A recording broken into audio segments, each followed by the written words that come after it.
So I'm with Pete Malcom, the CEO of Abiquo. Abiquo. Yeah. And hi Pete, how you doing? I'm good, thanks. So why don't you tell me a little bit about your role and what Abiquo does? So, I'm the CEO of Abiquo. We're in the business of enterprise cloud, which means essentially we're providing private cloud and hybrid cloud services principally to enterprise customers.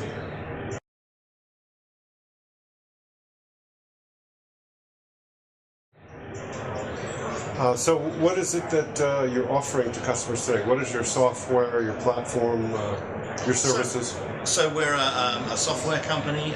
Our solution provides everything except the hypervisor. It's just our hypervisor. We support all 6 of the major hypervisors in the market. So that gives us a big differentiator over some of our competitors. And we also address the issue in a different way. We like to consider the needs of all of the stakeholders, the 3 primary stakeholder groups, whereas we think other solutions are biased to one group or other. And really it's making sure that you've got the right balance of those stakeholders right that's how you get a successful cloud product.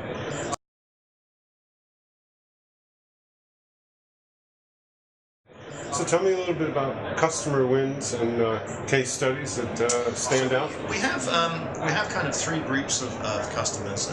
We have hosting providers who use our product to allow their sort of SME-sized customers to have their own virtual enterprises and virtual data centers.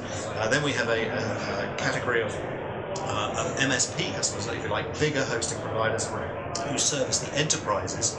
And a customer wins there would be Bluefire in Australia, part of the Dimension Data Group, who use our product to sell those virtual enterprises again to their customers who are deploying enterprise scale apps. So they have full control as if they had the hardware local to them, but in fact it's hosted by Bluefire some way away. So those would be examples of MSP customers. And then we have pure enterprise customers, a growing number of those, who want to deploy their own private clouds to deliver a cloud service to their own application and development teams. So are you handling on-premise applications as well as SaaS applications? We don't do SaaS. We're primarily infrastructure, so we're allowing you to deploy servers and storage and networking.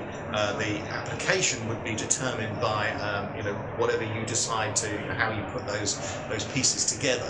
But that's what our customers do, is they use our software to provide application templates, if you like, or a service catalog, and then their users typically pick from that. And you can have various different levels of sophistication. One of our functions is to provide role-based empowerment, if you like, of those consumers. So depending on how sophisticated their needs are, they can pick from a very simple catalog of, you want a WordPress server, you want a web server, right up to allowing you to have a very sophisticated means of building your own application, and just like you have the hardware sitting in front of you on the floor, and you can put it together any way you want to in compute and storage and networking terms.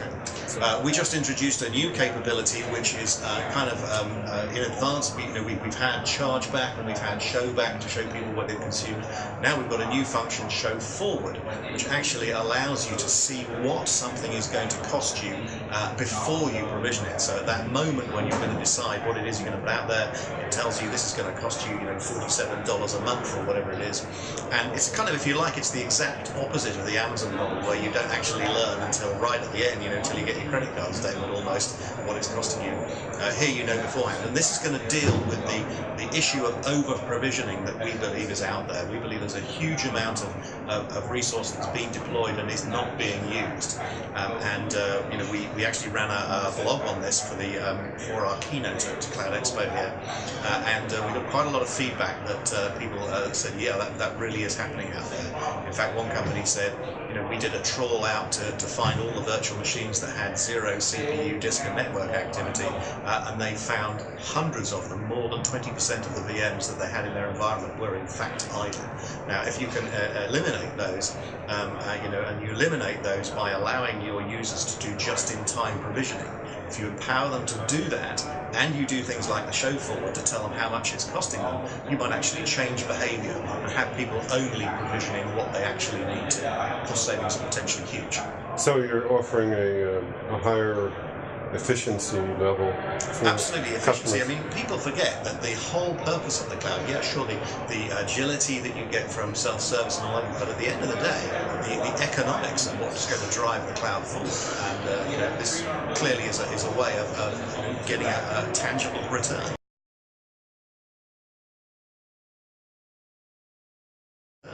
So how do you see the future of this marketplace that you're in? Well, I think this market we're in is only in the very early stages of deployment. Probably less than 1% penetrated at this point, and so I think we've got a long way to go. So I think we're now starting to see more sophistication amongst the enterprises. They're starting to get it. They're starting to get what matters. They're starting to get how you have to balance and take a product that's balanced to provide a cloud solution that works for everyone. And the more people see that, the more snowball effect we'll have. But I definitely think the beginning of the avalanche is there.